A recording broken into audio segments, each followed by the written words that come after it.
ይህ በበረዶ ቅዝቃዜ የደነዘዘ ህይወት ያለው ተኩላ ነው። በዚህ ቦታ ለትንሽ ደቂቃ እንኳን ካልተንቀሳቀሱ በረዶ ሆነው ቆመው ይቀራሉ። በዓለም ላይ እንደዚህ አይነት ቦታ የትም የለም። በዚች ስፍራ ጥቂት ደቂቃዎችን እንኳን ከቤት ውጪ ማሳለፍ ለበረዶ ቁስለት፣ ለአካል መቆረጥ ወይም ለህይወት ማለፍ ሊዳርግ ይችላል።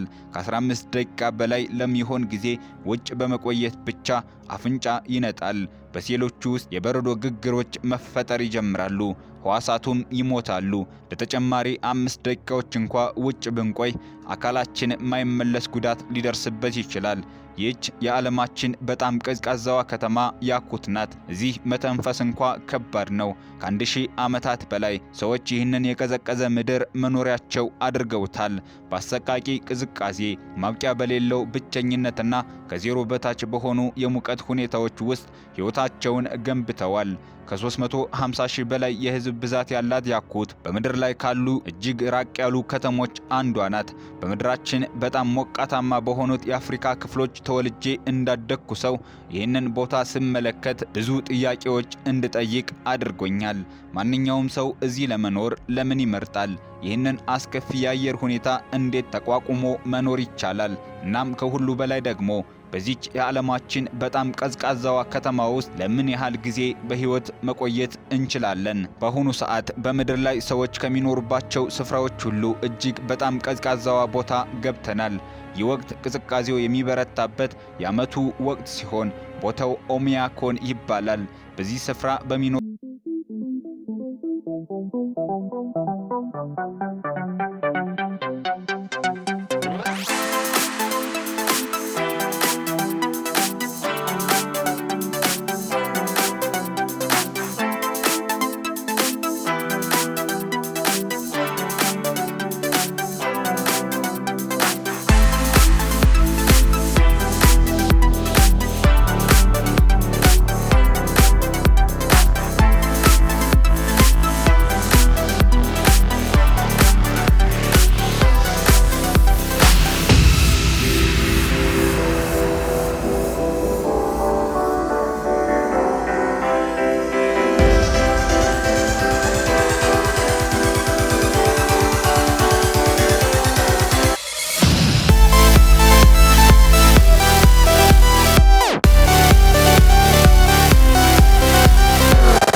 አትክልት አያበቅልም። ከሞስኮ በአውሮፕላን ተሳፍረን ወደ ምስራቅ አቅጣጫ ለ7 ሰዓት ወደ ያኩት ከበረርን በኋላ ለ18 ሰዓት ያህል 900 ኪሎ ሜትር በየብስ ተጉዘን ለሊት 8 ሰዓት ሲሆን በመጨረሻ በዓለም ላይ በጣም ቀዝቃዛ ወደ ሆነችው መንደር ኦሚያኮን ደረስን። ቴርሞሜትሩ የሙቀት መጠኑ ከዜሮ በታች 60.5 ዲግሪ ሴልሺየስ መሆኑን ያሳያል። ከመኪናው ስንወርድ ሌላ ፕላኔት ላይ ያለን ይመስላል። የአፍንጫችን ጸጉሮች ወዲያውኑ በረዶ ሲሆኑ በእያንዳንዱ ትንፋሽ እንደ መርፌ ሲወጉን ይሰማን ነበር። ደረቁ አየር ያለማቋረጥ እንድንስል ያደርገናል። ኦሚያኮን በ1.5 ስኩዌር ኪሎ ሜትር ቦታ ላይ ተሰራጭተው የሚኖሩ 800 ሰዎች ገደማ መኖሪያ ናት። በዚህ ቦታ ጊዜው ራሱ የቆመ ይመስላል። ሰውን በውጭ ማየት ፈጽሞ የማይቻል ነው። በዚህ አካባቢ መሬቱ ዓመቱን ሙሉ እንደቀዘቀዘ ይቆያል። ይህ የቀዘቀዘ የመሬት ንብብር ፐርማፍሮስት ይባላል። ጥልቀቱም እስከ 100 ሜትር ሊደርስ ይችላል። ቅዝቃዜውን ተቋቁሞ ለመኖር የመንደሩ ነዋሪዎች ማዕከላዊ የሙቀት ማከፋፈያ ዘዴ ዘርግተዋል። አንድ በከሰል የሚሰራ የሙቀት ማመንጫ በቱቦዎች አማካኝነት ለአብዛኞቹ ቤቶች ሙቀት ይለቃል። ሲስተሙ ያለማቋረጥ መስራት አለበት። ለጥቂት ጊዜ እንኳን ቢቋረጥ ሁሉም ሰው ለአደጋ ይጋለጣል። የቤቶቹ ውስጣዊ አወቃቀር ከተለመዱት የገጠር ቤቶች የተለየ ነው። ከማዕከላዊ ሙቀት ማመንጫ ጋር የተገናኙ የሙቀት ቱቦዎች ቤቶቹን ለማሞቅ በየክፍሎቹ ውስጥ ያልፋሉ። በበረዶ መሬት ላይ ቤት ለመገንባት በመጀመሪያ የተደላደለ መሰረት ለመፍጠር ወፍራም የእንጨት ምሰሶዎች ይነጠፋሉ። ከዚያም ዋናዎቹ ግንዶች በላዩ ላይ ይቀመጣሉ። 30 ሴንቲሜትር ውፍረት ያለው የወለል ንጣፍ ይጨመራል። በመቀጠል የሙቀት መከላከያ፣ በመጨረሻም የመጨረሻው ወለል ይነጠፋል። እያንዳንዱ ግንብ ከ7 ድርብርብ ቁሳቁሶች የተሰራ ነው። በውጭ በኩል እንጨት አለ። ቀጥሎም እንደ ዋና የሙቀት መከላከያ የባዛል ውል፣ ከዚያም ፕላስተር፣ ፍርግርግ ብረት፣ ፎም፣ ሌላ የፕላስተር ንብርብር፣ በመጨረሻም በውስጥ በኩል የእንጨት ፓናል ይገጠማል። መስኮቶቹ አጥንት የሚበሳውን ቅዝቃዜ ለመከላከል እንዲረዱ ከ3 ድርብርብ መስታወት የተሰሩ ናቸው። የቤቱ ጣሪያ ደግሞ በእንጨት ብናኝና በአፈር የተሞላ ነው። ይህ አሰራር ከሙቀት ማከፋፈያ ዘዴው ጋር ተዳምሮ ነዋሪዎቹን ሙቀት እንዲያገኙ ይረዳቸዋል። በሁሉም ህንፃዎች ውስጥ ማለት ይቻላል የመግቢያው ክፍል ሆን ተብሎ ቀዝቃዛ ሆኖ እንዲቆይ ይደረጋል። እነዚህ በጣም ያልሞቁ ክፍሎች ካስከፊው ቅዝቃዜ እንደ መከላከያ ያገለግላሉ። የበረዶ ክምርና ውርጭ የክፍሉን ውስጣዊ ክፍል በተለይም ኮርኒሱን ሸፍነውታል። በኦሞያኮን ቀኑ የሚጀምረው በማለዳ ሲሆን የብዶኪያ ቀድማ በረቱ ውስጥ ትገኛለች። እዚህ ያሉ ከብት አርቢዎች የላሟ ስስ የሆነው የጡት አካል በብርድ እንዳይጎዳና ንጹህ ሆኖ እንዲቆይ በጨርቅ ይጠቀልሉታል። በኦሞያኮን ባለው ከፍተኛ ቅዝቃዜ ምክንያት በቱቦዎቹ የሚያልፍ ውሃ ወዲያውኑ በረዶ ስለሚሆን ወደ ህንፃዎቹ የሚገቡ የውሃ ቱቦዎች የሉም። ስለዚህ ላሞቹ በየቀኑ ጠዋት ወደዚያ ቅዝቃዜ ወጥተው ለመጠጣት ወደ ወንዙ መጓዝ አለባቸው። አንድ ባንድ ወደዚያ ከባድ በረዶ ውስጥ ይገባሉ። ብርዱ ከሚችሉት በላይ ከመሆኑ በፊት መመለስ እንዳለባቸው ስለሚያውቁ በፍጥነት ወደ ውሃው ይሮጣሉ። ጸጉራቸው ወዲያውኑ በበረዶ ይሸፈናል። ይህ የወንዙ ክፍል ከተራራው የሚመጣ አዲስ ውሃ በመሆኑ ወደ በረዶነት አይቀየርም። የመሬት ውስጥ ምንጭ ውሃ ከወንዙ ጋር ስለሚቀላቀል ይህ የወንዙ ክፍል ሳይረጋ እንዲቆይ ያደርገዋል። ቅዝቃዜው አካል እንዳይንቀሳቀስ፣ የደም ስሮች እንዲጠቡ ያደርጋል። ውሎ አድሮም የደም ዝውውርን ይቀንሳል። በቂ ሙቀት ካልተገኘ በሴሎቹ ውስጥ ያለው ውሃ ወደ በረዶነት ይቀየራል። ይህም ህዋሳቱ እንዲፈነዱ በማድረግ እንደ መርፌ የሚወጋ ህመም ያስከትላል። እንዲሁም የሰውነታችን ቲሹዎች እንዲሞቱ ያደርጋል። ከዚህ ጊዜ ጀምሮ የዚህ ዘጋቢ ፊልም ቀረጻ እስከሚጠናቀቅ ድረስ በአንድ ጊዜ ከ10 ደቂቃ በላይ ውጭ መቆየት አልቻልንም። ያለበለዚያ አስቀድሞ በብርድ የተጎዳው አፍንጫዬ ሁኔታ ይበልጥ ሊባባስ ይችላል። ነገር ግን የዘጋቢ ፊልሙ ቀረጻ ሲቀጥልና ቅዝቃዜው ይበልጥ እየጨመረ ሲመጣ በዚህ አካባቢ በህይወት ለመኖር ምን ያህል ብርታት እንደሚጠይቅ ለእናንተ ለማሳየት እስከ መጨረሻው አቅማችን እንሞክራለን። የብዶኪያ አዲስ የታጠቡ ልብሶችን ግቢ ውስጥ በማስጣት የዕለት ተዕለት ተግባሯን ጀምራለች። በጥቂት ደቂቃዎች ውስጥ ልብሶቹ ድርቅ ብለው በረዶ ሆኑ። ከዚያ በኋላ ላሞችን ለማለብ ወደ በረቱ አመራች። እንደምትመለከቱት የተወሰነ በረዶና ውርጭ ኮርኒሱን ሸፍኖታል። ነገር ግን በረቱ ውስጥ ሙቀት አለ። ጎኖችም በበረዶ ተሸፍነዋል። ከኮርኒሱ ላይ የሚንጠባጠቡ ጠብታዎችን ማየት ትችላላችሁ። ይህም የሆነው በእርጥበት ምክንያት ነው። አየሩ በደረቀ ሳር፣ በወተትና በከብቶች ሽታ ተሞልቷል። አሁን ደግሞ የፈረስ አርቢውን ልናገኝ ነው። የያኩት የዱር ፈረሶችን በተፈጥሮ መኖሪያቸው ልንመለከት ነው። እዚህ የያኩት ፈረሶች የሞቀ መጠለያ አያስፈልጋቸውም። ምክንያቱም ቀንና ሌሊት ውጭ ላይ ከዜሮ በታች 70 ዲግሪ ሴልሺየስ ድረስ ቅዝቃዜን መቋቋም ይችላሉ። ከተለመዱት ፈረሶች በተለየ መልኩ እነሱ አጫጭሮች ናቸው። ይህም በክረምት ወቅት ውጭ እንዲቆዩ ይረዳቸዋል።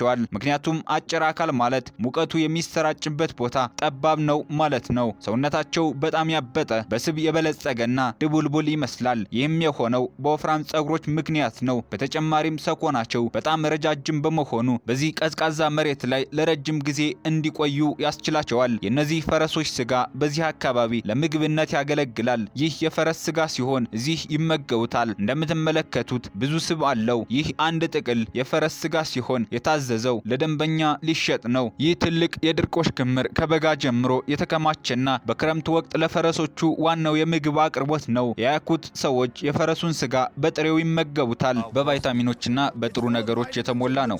እዚህ ፍራፍሬም ሆነ አትክልት ስለሌለን ቫይታሚኖቻችንን የምናገኘው ከስጋ ነው። ጣዕሙ ልክ እንደ በረዶ ነው። ስለቀዘቀዘ ጣዕሙ አይታወቀኝም። ይህ ደግሞ ጉበቱ ነው። በኦሞያኮን በጥር ወር የቀን ብርሃን የሚቆየው ለ4 ሰዓት ተኩል ያህል ብቻ ነው። አሁን ከቀኑ 9 ሰዓት ነው። መኪናዎች ከመምጣታቸው በፊት እንደ ፈረስ፣ ከብትና እንደ አጋዘን ያሉ እንስሳት ለትራንስፖርት ያገለግሉ ነበር።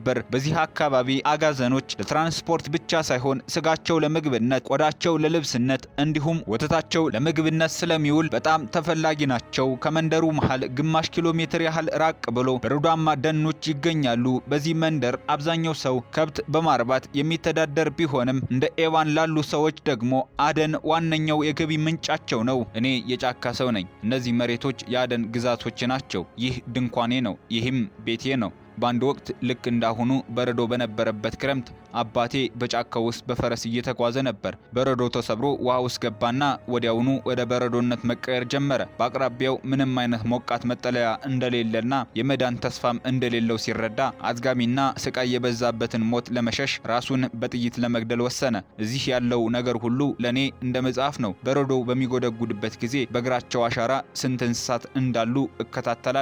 በዚህ አካባቢ ስንት እንስሳት እንደሚኖሩ አስቀድሜ አውቃለሁ። በዚህ መንደር የዕለት ተዕለት ተግባርን ለመከወን በጣም ከባድ ቢሆንም የኦሚያኮን ነዋሪዎች ግን ስራቸውን ከመስራት አይቦዙንም። እናቶች በቤት ምግብ ያበስላሉ፣ ወንዶች እንስሳትን ያድናሉ፣ ልጆችም ትምህርት ቤት ይሄዳሉ። ልጆቹ ትምህርት ቤት ለመሄድ ብዙ ልብሶችን ደራርበው ይለብሳሉ። ከመሄዳቸው በፊት አጥንት ከሚበሳው ቅዝቃዜ ራሳቸውን ለመከላከል አፍንጫቸውንና አፋቸውን እንዲሸፍኑ በሱፍ ሻርፕ በጥንቃቄ ይሸፍናሉ። ወደ ትምህርት ቤት የሚወስደው መንገድ ግማሽ ኪሎ ሜትር ያህል ሲሆን በኦሚያኮን ቅዝቃዜው ከዜሮ በታች 55 ዲግሪ ሴልሺየስ ድረስ ካልወረደ በስተቀር ትምህርት ቤት አይዘጋም።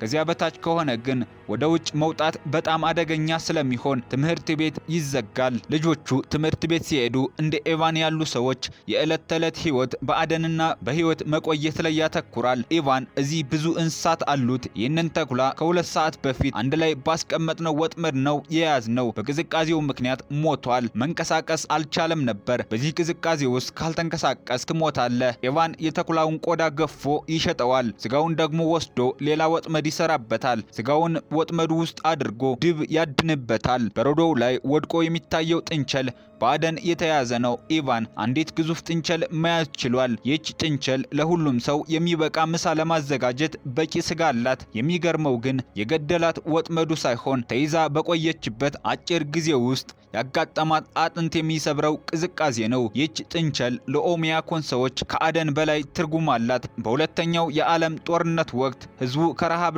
ከሞት የተረፈው እነዚህን ጥንቸሎች አድኖ በመመገብ ነበር። ዛሬም አድነው ስጋዋን ይመገቡታል። ስጋው ምንም አይነት ስብ የሌለው ለጤና ተስማሚና እጅግ የሚጣፍጥ ስጋ እንደሆነ ይናገራሉ። በማለዳ ስንነቃ ግን ሌላ ያልጠበቅነው ትዕይንት አጋጠመን። ከቤቱ አጠገብ ቆሞ የሚታየው ይህ ግዙፍ የእባብ ቅርጽ ሙሉ በሙሉ ከላም እዳሪ የተሰራ ነው። ከ360 ኪሎ ግራም በላይ የሚመዝነው ይህ ቅርጽ በአካባቢው ባለ ገበሬ የተገነባ የጥበብ ስራ ነው። በዚህ ምድር ከዜሮ በታች ባለው ቅዝቃዜ ምክንያት የቧንቧ መስመር መዘርጋት ፈጽሞ የማይታሰብ ነው። ውሃ በቧንቧ ውስጥ ቢገባ እንኳን በቅጽበት ይረጋል። ስለዚህ ነዋሪዎች እጃቸውን ለመታጠብ ቀድሞ ታንክ ውስጥ የተከማቸ ውሃ ይጠቀማሉ። የእጅ መታጠቢያቸውም ቢሆን አሮጌና ከስሩ ባልዲ የተቀመጠበት ነው። ሲሞላ ወደ ውጭ ይደፋል። የቧንቧ መሰረተ ልማት አለመኖሩ ሌላም ፈተና አለው። ቤቶች የውስጥ መታጠቢያም ሆነ ሽንት ቤት የላቸውም። ይልቁንም እነዚህ ወሳኝ ክፍሎች በጓሮ ውስጥ ምንም ሙቀት በሌላቸው ትንንሽ ጎጆዎች ውስጥ ይሰራሉ። እዚያ መሄድ የራሱ የሆነ ትልቅ ፈተና አለው። የሰው ቆሻሻ አየሩን ሲነካ ወዲያውኑ ስለሚረጋ እስከ 2 ሜትር የሚረዝሙ የበረዶ ምሰሶዎችን ይሰራል። ሽንት ቤት ለመጠቀም የሚሄድ ሰው ብዙ ልብስ ደርቦ መሄድና በከፍተኛ ፍጥነት ተጠቅሞ መመለስ አለበት። ለመጠጥም ሆነ ለጽዳት የሚሆን ንጹህ ውሃ ማግኘት ደግሞ የራሱ የሆነ አድካሚ ሂደት አለው። አሁን የምታዩት ሰፊ ነጭ የበረዶ ሜዳ ከስሩ ብቸኛው የውሃ ምንጭ የሆነው ወንዝ ደብቆ ይዟል። ሰዎች መሮ በመጠቀም በረዶውን እየቆረጡ ግዙፍ ጡቦችን በማውጣት በተሳቢ መኪና ላይ ይጭናሉ። ኒኮላይ እንደሚነግረን ከሆነ አንድ ጊዜ የሚሰበስቡት የበረዶ ክምር ለ3 ሳምንታት ያህል ያገለግላል። እነዚህን ጡቦች በበርሚል ውስጥ አድርገው በማቅለጥ ለዕለት ተዕለት ፍላጎታቸው ይጠቀሙባቸዋል። ኒኮላይ ይህንን ውሃ ለራሱ ብቻ አያስቀርም። ለመታጠቢያ የሚሆን ውሃ ለሌላቸው ጎረቤቶችም ያጋራል። በዚህ መንደር የመታጠብ ሂደት የሚጀምረው ቧንቧ በመክፈት ሳይሆን መጀመሪያ እንጨት በመፍለጥና በረዶውን ወደ ቤት ውስጥ በማስገባት በማሞቅ ነው። ኑሮ እዚህ እንዲህ በፈተናና በትግል የተሞላ ቢሆንም የሰዎቹ ደግነትና ትብብር ግን ከቅዝቃዜው በላይ ልብን ያሞቃል።